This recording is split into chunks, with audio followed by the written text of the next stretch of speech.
All right, everyone, we are here live at the beautiful Bluebell Park to watch the Texas A&M Aggies and Arkansas Razorbacks duke it out for Game 2 of the series. Last night, Texas A&M took the game in thrilling fashion, walk-off walk with the bases juiced. But right now, what I want to highlight is the Texas A&M bullpen. Now, if you've never been in a college bullpen, you will not know this, but the weirder, the better. And what they're doing right here is weird in the best kind of way. First of all, the width of the bullpen, phenomenal. But you got Brad Rudis warming up, a weird arm slot guy. You have two speakers in front of him. I believe those are Turtle Box speakers. Shout out Turtle Box. Just pumping jams while he's throwing sliders with all his friends around, getting ready to go out there and compete, hopefully to take a series. You love to see it, but this is a very exciting one. We got hot dogs and all that and more coming up, so make sure to stay tuned. You won't want to miss.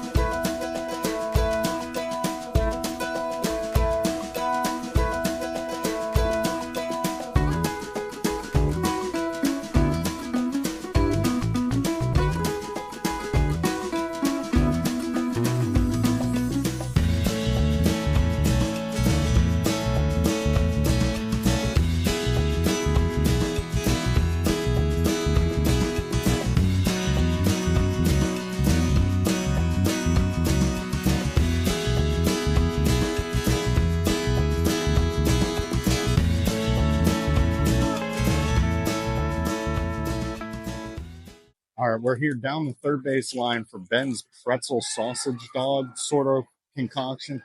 $10.99 on the price point. Not too high, not too low. But I'm excited to try it out. It's a sausage wrapped in a pretzel. It's got the good salt on top.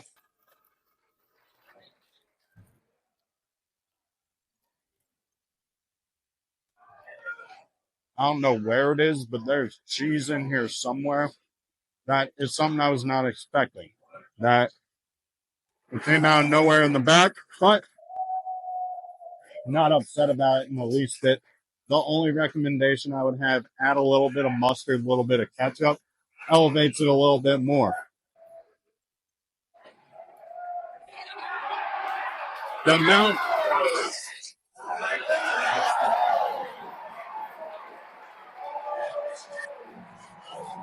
That's how I feel about this. That, what we just saw out of the fans, that's how I feel about this. That caught stealing, that pure emotion. I know it's not a hot dog, but we're giving it 10 out of 10, you know, because it's phenomenal food. It's good ballpark food.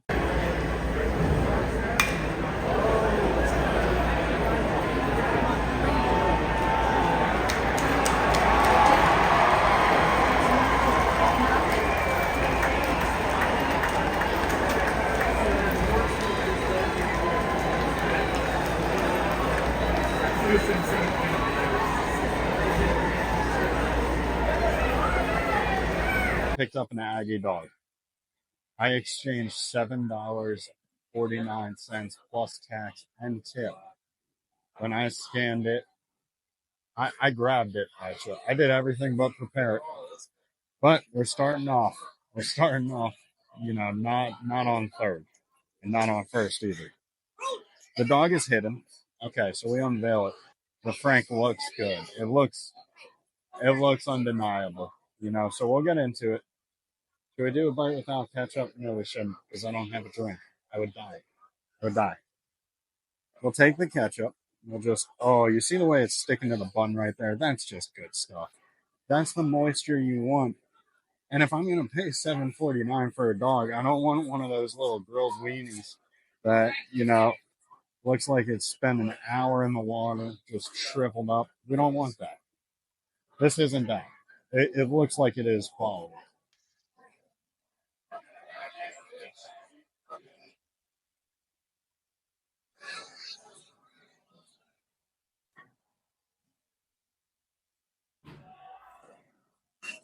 Meat-wise, I have no notes. It's phenomenal. It's a great dog. Just $7.49. If I were to do a 999 here, I'd have to take out a mortgage and sell my PS4 on the black market. Go to GameStop, trade it in to get one of these. I'm gonna give it an 8 because honestly, dog and bone, it would be a 10 out of 10, but the price is taking me 2 down.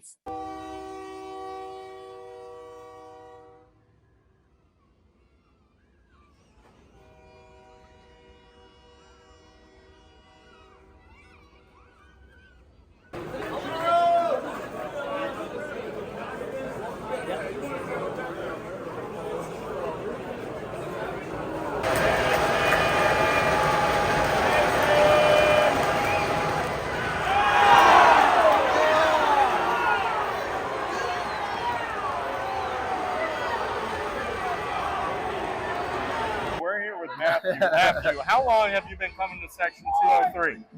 So I graduated in 95, and so on and off from 95, and then consistently the last 15 years. In terms of fun levels, what would you rate this 2024 Aggie team? How fun are they comparatively?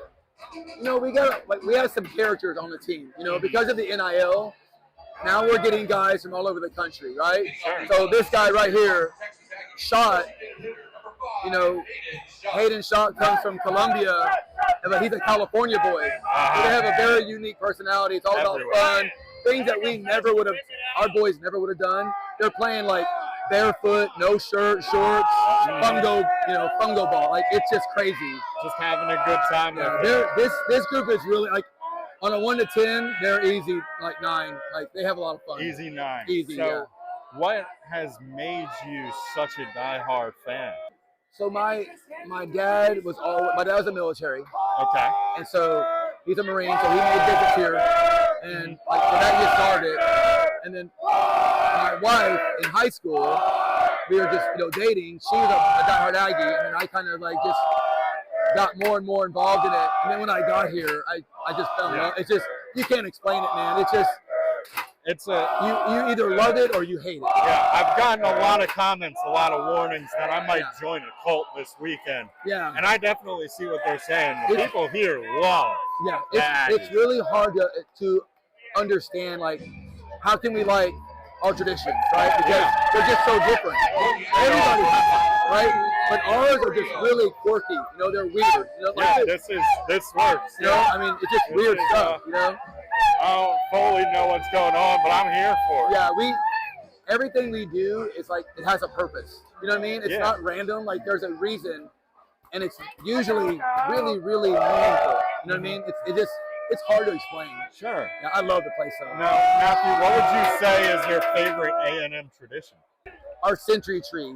Really quirky thing. It's a giant oak tree. And if you don't come here, you don't know about it. But there's huge tradition around that tree. Like, you ask your girlfriend to marry you under that tree. Okay. And if you're single, you never walk under it because you'll never get married, right? I love those little things like that. I love Whoop. It's very meaningful to us. The Aggie ring, I think, is, people will tell you the ring means more than the paper. And it really does. I mean, it's that meaningful. I believe it. The connection. It's a huge network. Yeah. I mean, I've been all over the world, and I see an Aggie, I see a ring. And it's instant. Where's the weirdest place you've seen it? Saw it in Spain, Barcelona. Okay, pretty far away. Spain, yeah. Everywhere I go in the country, we see it. Yeah. Every state. That's so Every cool. state. Yeah. There's just so many. But I think the Aggie ring is probably my all-time favorite because it's so meaningful. But like little to the outside world, a little thing like the century tree is small, but for us, it's huge. Sure. Reveille, our mascot. If you have a class with her and she barks, class is dismissed. Oh, yeah, tremendous. That. Everybody love loves that. Yeah, I would have some bacon strips in my pocket. And it's legit. Like, and the professors, like, they honor it. That's Still so today. Cool. Still today. It's great. That's so cool. Well, Matthew, thank you so much. Hey, you're welcome, man. Yeah, no problem. Nice to meet you. All right, so we are here with Gavin, who's also disguised as Lord Tubbington's biggest fan. Yes. When did you get a Teletubby costume? Well, I saw he posted on Twitter, or X, that they all call him Tubby, and then I saw the Teletubby he had in his locker. And I just went on Amazon and I was like, $50. Yeah, that'll play. Only 50 for the whole suit. $50 for the whole suit. It has gloves, but it's too hot for the gloves. Shebang. For the whole shebang. You don't? Does it have individual fingers, or is it like? Oh no, it's the whole thing. Oh it's like, my God, it's like you don't want thing. that. No. So how long have you been an A&M fan? Oh man, so I transferred here in 2021. Okay. And I just became a baseball fan about a year and a half ago. All right. And so you're a new baseball fan. I am. And you decided to start at the college level. Is that where you started, or where did the baseball fandom start? Some people aren't going to like this answer, but I was an Astros fan as a kid. That's okay. And once the Asterisks cheated, I kind of fell out a little bit, and the Aggies kind of got me back into it. That's a good time. Good team to get back into it. Oh, yeah. Now, who's your favorite player on this team? Oh, Jason Laviolette. Lord Tubington. Lord Tubington. I feel like that was a dumb question in this. Now, if you had an opportunity to get a costume for someone else, another player on the team, who would you get and what would it be? Oh, man. Let me think here for a second. See, this is a tough two-parter. This is like a SAT question. I'm gonna go. He might not like this answer, and I'm sorry if it's a fit, but Ted Burton. I'd go with the Ted Bundy outfit. All right. Serial killer of baseballs. Well, everyone, there you have it. That was game 2, and let me just say, I'm glad we got some offense. You know, the pitchers duel in game 1 was awesome. Ryan Prager versus Hagen Smith. Exactly what you'd expect it to be. I'm hoping we get more pitcher duels like that in the postseason as the college baseball season is winding down. But let me just say, the environment at Olson Field was absolutely amazing. I think the attendance was somewhere in the 7,000 plus mark last night. But if you're getting to a game at Olson Stadium, get there early and, get there fast, because people fill out this park. I mean, everywhere we were, anywhere we walked, there were a ton of people, very crowded space, which that's a very good thing. But also, as a fan, that's just something to take note of. They are putting bleachers in the outfield, so seating has expanded as, we're getting ready for the postseason and regionals and that sort of thing. So hopefully that crowdedness will die down a little bit, in the sense that, it'll be a relief, easier to navigate the park. Now, let's talk about the park and the seating options. Seating options, there's not a bad seat in the house, if you can get one, that is. Now, if you can't get one and you just get general admission, one of the coolest things Coach Schloss does is, after the 4th inning, if any of the seats in the lower bowl are empty, you can just go sit down and take any of them, which is really cool. He, of course, wants it to look packed, but also he just wants fans to have a great experience at the games. I will say, I don't want to knock the park, but $7.49 for a hot dog, that's alarming. I do want to compliment some food we got down here, though, because we did stop at Cooper's Barbecue. And let me tell you, this place does it right. You go there, you say, hey, I want that meat, that meat, that meat. Think Chipotle, but you're looking at uncut meat. And there's a guy with a giant knife. I cannot remember his name, but he was serving up the meat. He just comes, cuts the meat. He guesses how much, and he's usually pretty close. Dips it in the barbecue sauce. It was a process. Anytime someone says, hey, can I baptize your food? I don't care what sauce it is. I don't care what's going on. That becomes my new religion. And this is a good religion. I definitely get why some people say, hey, you come to Aggieland, it's like a cult, because everybody's so nice to me, and it makes me suspicious as someone who's not currently in a cult. And, I think I'm pretty public that I'm not in a cult. Maybe they're like, hey, this guy's coming to town, we're going to be real nice, get him in the cult, So I don't know. Cold or not, great place to be, because everybody's super nice. The barbecue's super good. But back to Cooper's, because I didn't even talk about the sides. The mac and cheese, if I lived within 100 miles of a Cooper's barbecue, I would look a lot different, and I would sound a lot different, and I would probably smell a lot different as well. But I gotta say, if you're ever in College Station, you gotta check out Cooper's Barbecue and check out the Texas A&M Aggies and the baseball team, because this place is honestly so cool. When the bubbles get going at Olson Field, It is one of the coolest things in college baseball, but can't recommend it enough. Check it out.